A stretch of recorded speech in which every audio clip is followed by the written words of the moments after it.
So, during the film, you see the important role that the sisters play during like the AIDS crisis. Yes. And today we're again in a difficult political climate where we in the US, but like also globally. So I just, I wanted to say, like, how has this affected the work that you're doing now? And do you feel there's like that same urgency that there was back in those days? So the sisters' early activism around HIV and AIDS was at a very frightening time for the gay community, especially gay men. We were dying and no one knew why and no one seemed to care.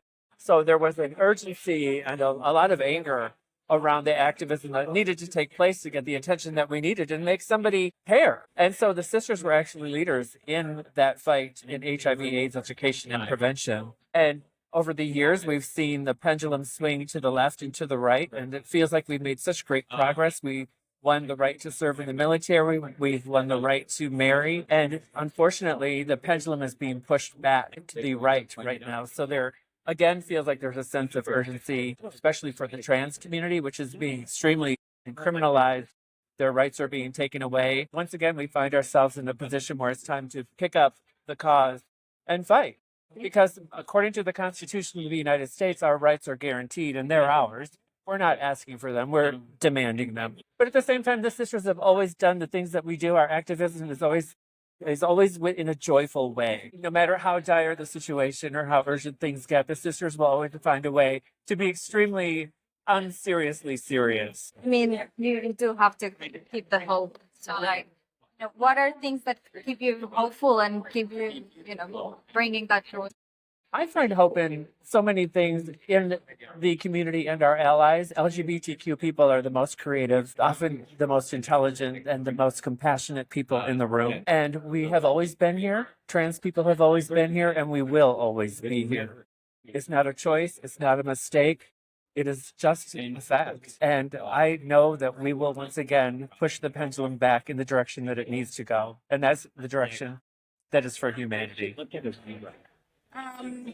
Also, I wanted to ask from people that are watching from afar or like from their homes, what are meaningful ways that they can support queer communities today, and how can they contribute to that change just from their day-to-day lives?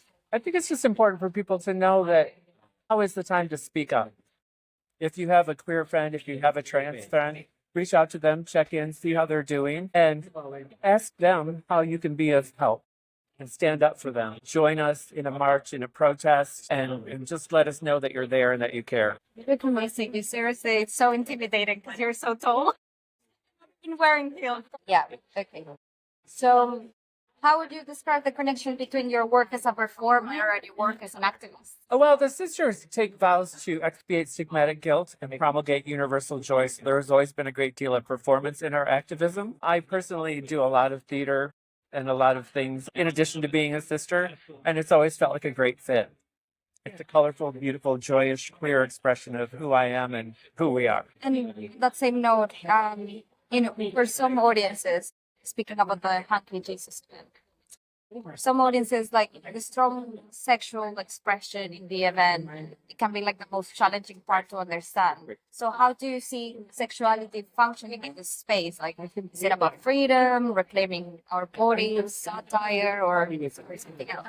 Well, sexuality is about as human as you can get. It's one of the basic human urges. It's a need. It's one of God's greatest gifts. And I don't see anything wrong with celebrating sexuality. I think that one of the important things to do is to release yourself from all the stigma, shame, and guilt that sometimes people associate with sexual expression. So that's what some of our Hunky Jesuses and Foxy Marys choose to do.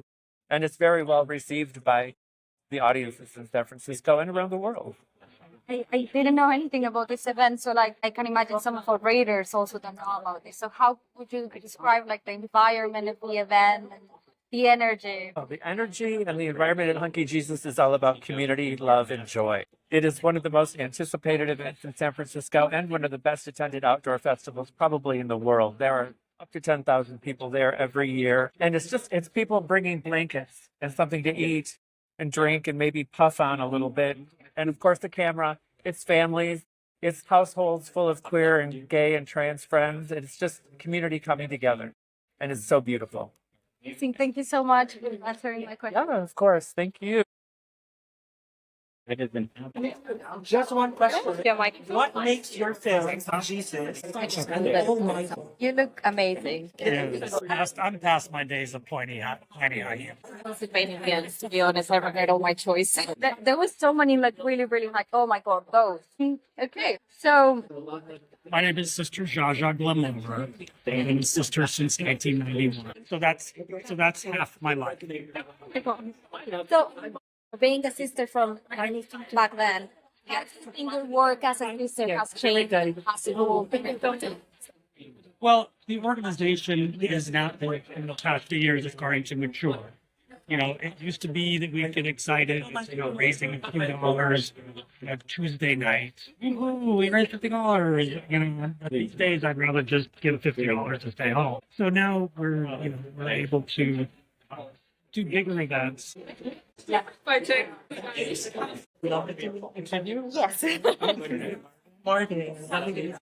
Where do we live? Yeah, so you were talking about, how your work has changed this year. It's matured. We're now getting, bigger grants, able to donate bigger amounts to the charities that they donate. And we're now over 50 cities just in the United States, also in England, France, Australia. Amazing. Right?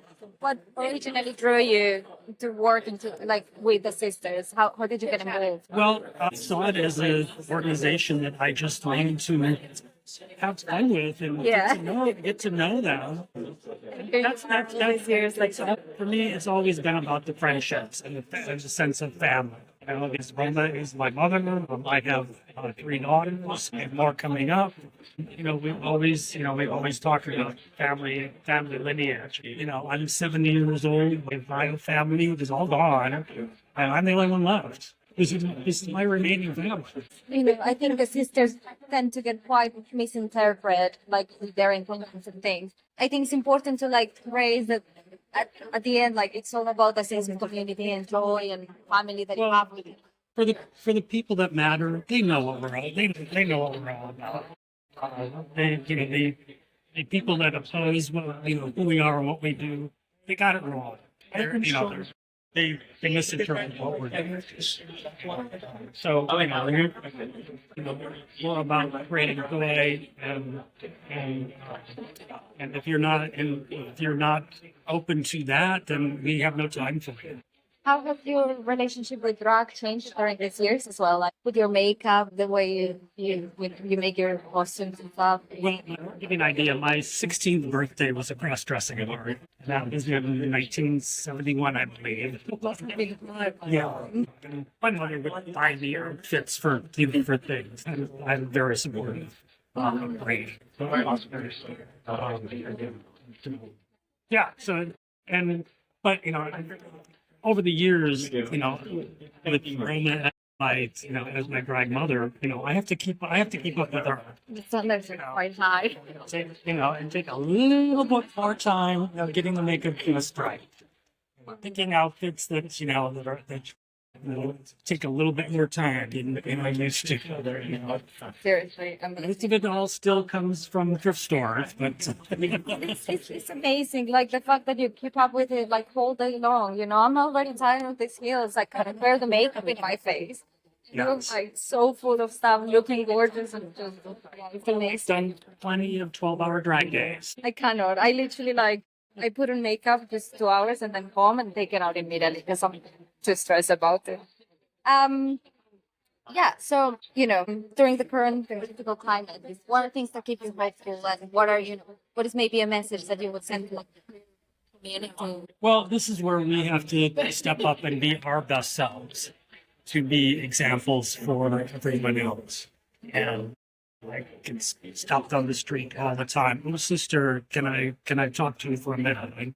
I just have to hold their hand and talk to them for a moment. And that's part of our job. And that's the one-on-one face-to-face things that you have to be prepared for. And so just create the joy and give people encouragement, and that's what they need, and they get a little bit of something that if I were to try to do that without the makeup and the costumes, it wouldn't translate because there's power in the veil. There's power in being nuns. You know, the founder of our order, you know, borrowed some nuns' habits, deceased nuns from a convent, and said it was for a production of Sound of Music. He also brought, when he moved from Iowa to San Francisco, he also brought cheerleading outfits. And we could have been perpetual cheerleaders, but The cheerleaders wouldn't be as strong as the name. not be as impactful as nuns. I mean, the Catholic nuns have this thing of working for the community and charity, and I think that's what you do. And if we think of the One of the brilliant things in this movie was that they interviewed a Catholic nun and a Catholic priest. One of the brilliant things about this movie is they interviewed a Catholic nun and a Catholic priest. So it's interesting to watch their reaction. Because if there was no controversy in the film, then it would just be an infomercial. And she was brilliant, and she showed some conflict. Clips of Fox News and conservative media that you'll see in the movie. Conservative media went crazy about our little Easter market. I also saw during the film there was this quote that I thought it was just brilliant when he was talking about Jesus. Jesus during his time he was literally executed for being different and for not fitting in. I think that's just literally what you're doing right now. So it's essentially the Catholic values. Go against anything that we haven't already seen. Yeah, if you're gonna pick a Jesus, pick a hunky one. Yes, gonna be a Foxy Mary. Yeah. Yeah, I think that'll be it. Thank you so much for your time today. And you're with who? I work for Obscure. Yeah, Obscure. But my name is Juanita. Nice to meet you. Thank you so much.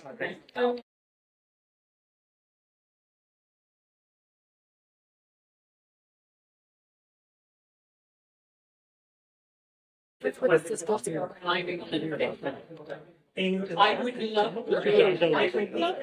the stickers.